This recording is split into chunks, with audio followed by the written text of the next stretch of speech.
Assalamualaikum warahmatullahi wabarakatuh. Perkenalkan, nama saya Faiz Ramadan, NIM 12130200053, jurusan Hukum Ekonomi Syariah, mata kuliah Politik Hukum Ekonomi Syariah. Adapun materi yang akan saya bawakan ini tentang Politik Hukum Ekonomi Syariah. Mulai dari subjudul pertemuan kedua, yaitu tentang konsep dasar politik hukum. Adapun isi resensi dari pembahasan kedua ini adalah politik hukum adalah sebuah hukum perundang-undangan yang di dalamnya memuat konsep, asas, dan tujuan politik hukum ekonomi syariah yang berkaitan dengan orang banyak. Adapun ruang lingkup dalam politik hukum diantaranya aktivitas politik hukum tidak dapat dilakukan oleh satu orang saja atau satu lembaga saja, tapi harus melibatkan pihak yang berwenang dengan masyarakat yang beraspirasi dengan nilai-nilai di masyarakat harus diangkat dalam penyusunan politik hukum tersebut. Kedua, melakukan perdebatan dan perumusan nilai-nilai aspirasi yang berbeda dari masyarakat agar relevan dan sinergi antara yang satu dengan yang lainnya. Ketiga, penyelenggara negara yang berwenang merumuskan dan menetapkan politik hukum. 4. Peraturan perundang-undangan. Kelima, faktor-faktor politik hukum. Keenam, pelaksanaan politik hukum, apakah sudah sesuai prosedur ataupun tidak. Batasan dalam politik hukum. Yang pertama, ruang gerak politik hukum suatu negara, maksudnya bagaimana penyusunan politik hukum di negara tersebut. Kedua, politik hukum kekuasaan dan warga masyarakat. Inilah yang disebut dengan aspirasi, yang mana dalam politik hukum harus mencerminkan aspirasi dan keinginan warga bermasyarakat. Ketiga, lembaga-lembaga yang berwenang dalam menetapkan dan merumuskan politik hukum. Hubungan politik hukum dengan ilmu lainnya. Yang pertama, politik hukum ilmu hukum. Hubungan harus paham bagaimana cara menyusun suatu peraturan, perundang-undangan, dan lain sebagainya. Yang kedua, politik hukum dengan hukum tata negara. Hubungannya pada aspek kewenangan serta pembagian dan pemisahan kekuasaan. Ketiga, politik hukum dan ilmu politik. Hubungannya dengan aspek pengetahuan politik. Keempat, politik hukum dan hukum administrasi bisa bersifat dinamis. Kelima, politik hukum dan ilmu ekonomi tentang kesejahteraan pada akses kualitas politik hukum itu sendiri. Subjudul adapun pembahasan ketiga, yaitu tentang relasi politik dan hukum memiliki timbal balik, keterkaitan, dan saling membutuhkan di antara satu sama lain, serta di antara keduanya ini tidak ada yang menguasai ataupun mengalah. Adapun pendapat para ahli mengenai relasi politik dan hukum ini, di antaranya yang pertama John Austin, hukum itu tergantung kepada siapa yang memberikan perintah dalam perbuatan hukum. Yang kedua, pendapat Hans Kelsen, tidak ada hubungan antara politik dan hukum maupun sosiologi dan sebagainya. Hukum adalah cita-cita yang ideal. Ketiga, Stephen Stoffel Hires, dia menitik beratkan tentang urutan perundang-undangannya. Sebuah hukum yang lebih rendah hierarkinya tidak boleh bertentang dengan hukum yang lebih tinggi. Hukum adalah faktual. Yang keempat, tentang pendapat Daniel Leff, politik mendominasi hukum. Produk hukum tergantung situasi atau ideologi politik tersebut. Yang kelima, H.L.A. Hart, hukum tergantung penguasa. Hukum itu tidak berkorelasi terhadap politik, sosial, dan sebagainya. Keenam, pendapat Lord Acton, relasi politik dan hukum mempengaruhi tiga hal. Yang pertama, isi hukum. Kedua, struktur hukum. Yang ketiga, budaya hukum. Yang ketujuh, Miriam Budiarjo, kekuasaan politik adalah kemampuan mempengaruhi produk hukum. Yang ke-8, simbiosi mutualisme. Politik dan hukum saling berkaitan. Politik dan hukum itu saling membutuhkan. Adapun subjudul pembahasan yang keempat, yaitu tentang sejarah politik hukum, yang mana pembahasannya itu tentang pendapat Imam Shawqani dan Ahsin Tohairi yang melatar belakangi keberadaan disiplin politik ilmu hukum karena adanya ketidakpuasan para teoritis atau sarjana-sarjana hukum terhadap mode pendekatan hukum. Dapat diketahui aspek kesejahteraan studi hukum ini sudah ada sejak zaman Yunani kuno. Kemudian, Sucipto Raharjo menjelaskan pada abad ke-19, individu merupakan tingkat pengaturan hukum. Hukum yang sedang berkembang adalah hukum perdata yang meliputi hak kebendaan, ventral, perbuatan, dan yang lainnya. Pada saat itu keahlian hukum dikaitkan pada soal keterampilan teknis atau keahlian tukang, sehingga banyak orang yang merasa bahwa dengan memperlakukan hukum seperti itu, menganggap hukum itu cukup sebagai hal yang independen dan otonom. Namun menurutnya, hukum tidak bisa dianggap independen dan otonom karena perkembangan atau dinamika masyarakat sangat berkembang pesat. Sejarah politik hukum itu terbagi menjadi dua, yaitu implisit. Menurut Purnomo, keberadaan politik hukum dapat dilihat dari bagian seni dan keterampilan, karena di dalamnya terdapat kaidah atau aturan hukum yang berlaku. Kedua, eksplisit, dilihat dari buku yang dikarang oleh Supomo yang menjelaskan soal politik hukum dalam pembangunan Indonesia. Selanjutnya, kehadiran ilmu politik ini sebagai disiplin ilmu karena ada kegelisahan atau ketidakpuasan dari para sarjana dan teoritis hukum terhadap metode pendekatan atau penemuan hukum yang selama ini dipakai.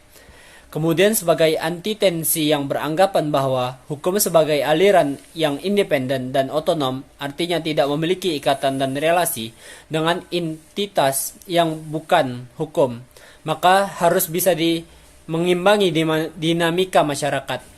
Selanjutnya pembahasan kelima tentang politik hukum Islam. Menurut Ibnu Taimiyah dalam bukunya yang berjudul Syiasah Syariah atau politik hukum Islam merupakan aplikasi dari al-maslahah al-mursalah atau pengaturan non-syara, yaitu mengatur tentang kesejahteraan manusia dengan hukum yang ketentuan-ketentuannya tak termuat dalam syara. Menurut sebagian para ulama, politik hukum Islam sebagai perluasan peran penguasa untuk merealisasikan kemaslahatan manusia itu sendiri, sepanjang hal itu tidak bertentangan dengan agama. Dalam politik hukum, ada integrasi, yaitu pandangan bahwa politik dan hukum tidak bisa dipisahkan atau saling membutuhkan satu dengan yang lainnya. Maka, dalam pandangan Ibnu Taimiyah, ketika hukum dikatakan sebagai sesuatu yang independen atau otonom, maka tidak berlaku. Dalam Islam, dikenal dengan tajrij atau pembaharuan atau reformasi. Tajrij merupakan salah satu metode yang sering digunakan Islam untuk melakukan pembaharuan terhadap hukum Islam. Ada beberapa pemikiran Ibnu Taimiyah yang berkaitan dengan hal ini. 1. Pandangan kosmopolitisme, yaitu Islam adalah kebenaran haruslah menjadi kebaikan bagi seluruh alam. Dalam pemerintahan syariah, nilai yang terpenting harus dijaga adalah keadilan dan kebaikan, kemudian mencegah dari keburukan. Yang kedua tentang doktrin kekhalifahan. Doktrin ini memiliki isu sentral, yaitu kembali kepada Al-Quran dan Hadis dengan membuang jauh-jauh perbuatan syirik, rofah, bid'ah, kemudian pengkultusan seseorang dan lain sebagainya.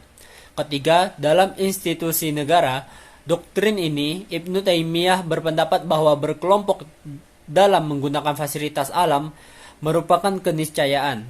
Dari konsep ini kemudian melahirkan institusi negara. Ibnu Taimiyah juga terkenal dalam gagasan organis dalam memandang institusi.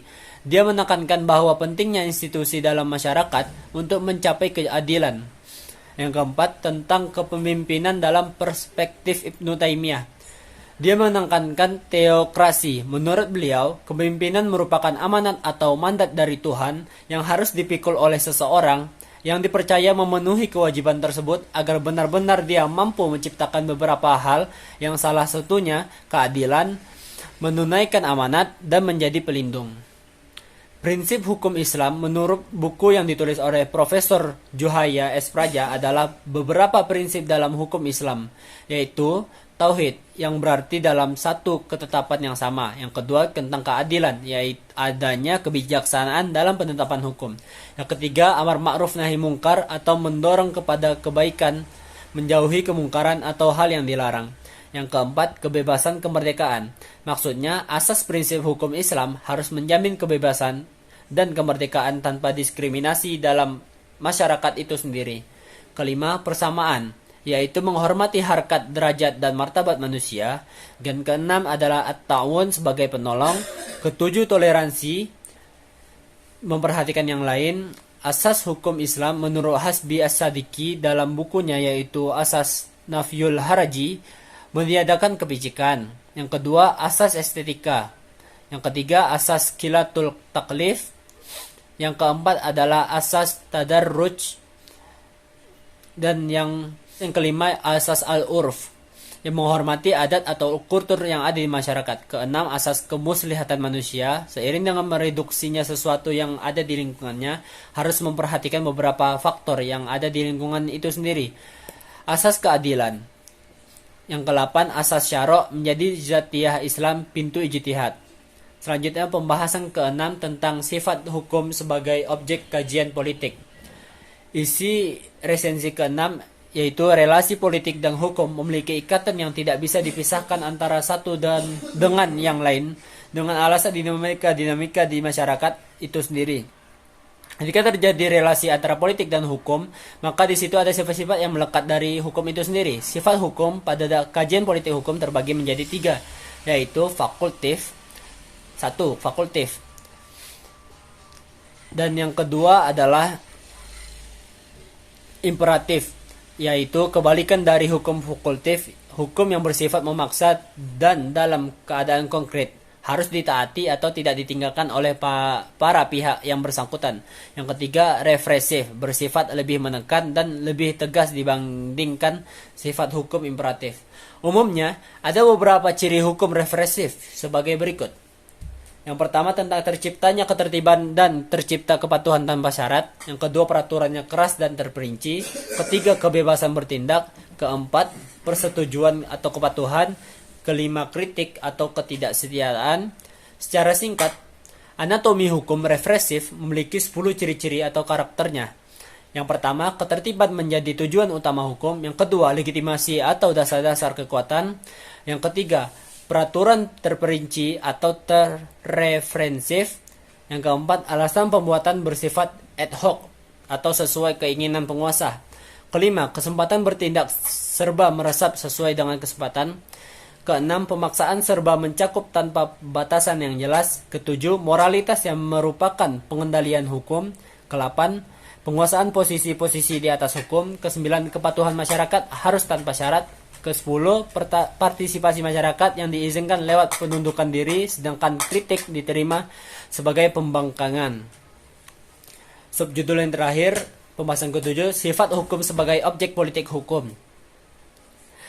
Di pertemuan ke-7 ini merupakan lanjutan dari pertemuan sebelumnya mengenai sifat hukum sebagai objek politik hukum. Yang pertama, progresif sifat hukum dikenal dengan istilah hukum modern atau mendorong peran publik dalam keterlibatan hukum karena yang menjadi subjek hukum, maka publik juga harus memegang arah gerak dari hukum tersebut. Pada akhirnya, sifat progresif ini akan membangun negara hukum yang berhati nurani. Hukum ini bersifat maju, disesuaikan dengan keadaan masyarakat. Yang kedua, otonom. Sifat hukum otonom ini bisa disebut dengan semi-represif. Sebab karakteristik yang hampir mendekati represif, hukum memiliki karakteristik yang teliti dengan ikatan penuh sehingga dibatasi partisipasi masyarakat namun dengan prosedur yang mapan. Pemaksaan pun dapat terjadi karena sempitnya penyerahan wewenang serta dibatasi, tetapi keabsahan berdasarkan prosedur yang benar. Yang ketiga, responsif sifat hukum. Responsif ini menyerupai sifat hukum progresif. Dilihat dari karakteristiknya yang sendiri, di bawah asas hukum dan kebijakan, mewujudkan keadilan yang substansial, diskresi yang diperluas, dan menghindari pemaksaan. Ciri yang menonjol dari hukum responsif adalah A. Tentang pergeseran menekankan dari aturan-aturan ke prinsip-prinsip dan tujuan. B. Pentingnya kerakyatan yang baik, tujuan hukum maupun cara untuk mencapainya. Mungkin hanya ini bisa sampaikan, kurang lebihnya mohon maaf. Wabillahi taufik wal hidayah. Assalamualaikum warahmatullahi wabarakatuh.